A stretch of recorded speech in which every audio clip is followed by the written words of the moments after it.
Ramaya Ramabhadraya Ramachandraya Vedase Raghunathaya Nathaya Sitaya Pataye Namaha. Ayodhya chapter number 38. Dasaratha rebukes Kaikeyi. The recitation begins now. Sita, the beloved wife of Rama, the lord of the entire universe, stood there clad in the rude dress of bark like any waif or outcast.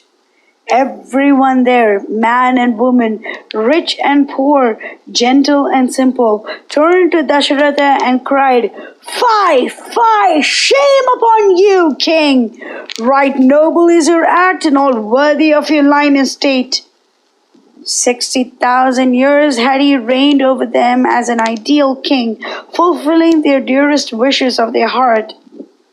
His ears had been accustomed to hear nothing but unqualified praise of himself from their lips.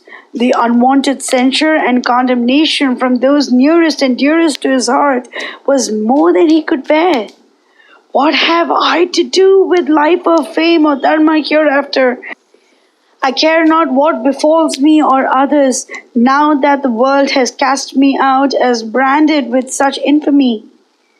He heaved hot sighs and cried out, "Kaikeyi, wickedest wretch!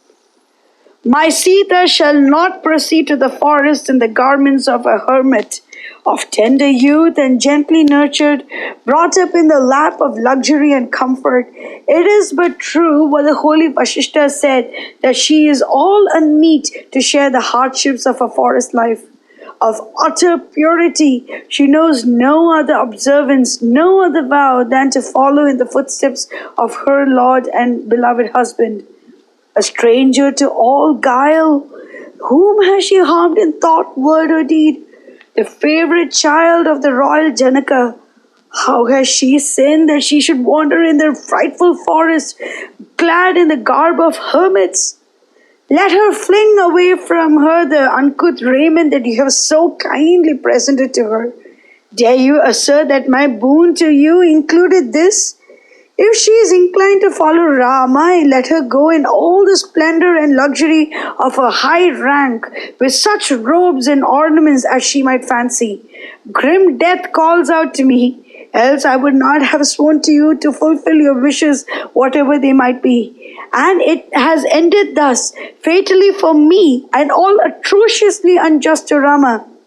Is that not enough? Blinded by ambition and envy, you seek to make me your instrument to banish Sita too to the forest. But know you the awful consequences that await such an act of fiendish cruelty? The aged bamboo brings forth fair blossoms, but expires the very moment. Even so, my heinous sin would annihilate me. Base plotter, grant that Rama is your foe. Grant that he has wronged you woefully. Grant that he stands in the way of your sons securing the throne. But cast your cruel eyes at Sita, whose beautiful glances that are soft and full shame the frighted fawn that roams the forest. Has she anything to do with guile or deceit? She trembles at the very thought of harm or treachery to others. Her heart knows no other deity but her lord and husband. Dharma has for her no other meaning than that of devout and faithful service to Rama. Such a one could on no occasion have dreamt of doing you the slightest evil. O sin incarnate, is it not enough that the one dark sin that you have committed of driving Rama to the woods to secure for you an eternity of woe and suffering in the deepest, darkest hell? What mean you further by reaping sin upon sin, crime upon crime, by tearing Lakshmana and Sita away from their happy home and sending them after Rama to share his misery? I would give anything to know the dire fate that awaits you on the other side of death. It is no ordinary ingenuity or cleverness that could guess the kind of hell reserved especially for you. In the name of common justice, recall the promise I made you. Did he not send for Rama on the eve of his coronation and tell him in my presence, put away from you all thoughts of being consecrated as the heir apparent to the throne, and betake yourself for twice 7 years to the forests, clad in the garb of hermits? Did I, the impotent listener to that shameful proposal, consent to the banishment of any other than Rama? What foul fiend put it into your head to demand that Sita too should accompany her husband to the forest, and that too clad as a homeless hermit? You overstep the bounds of my boon to you and invite untold eons of misery in hell.